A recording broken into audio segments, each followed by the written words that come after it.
Isang mag-anak sa Bulacan ang nagluluksa ngayon dahil sa sunog. Nasawi ang 3 minor de edad na magkakaanak na natrap sa sunog sa kanilang bahay. Nakatutok si Jonathan Andal.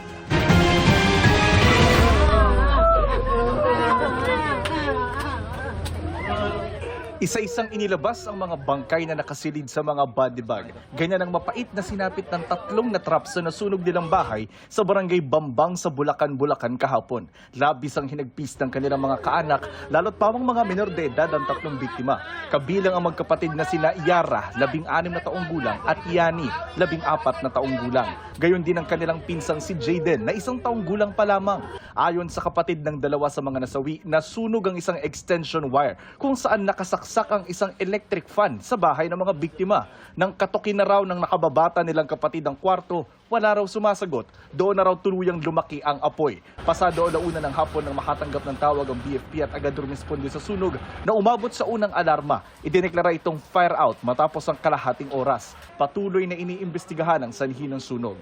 Para sa GMA Integrated News, Jonathan Andal, nakatutok, 24 oras.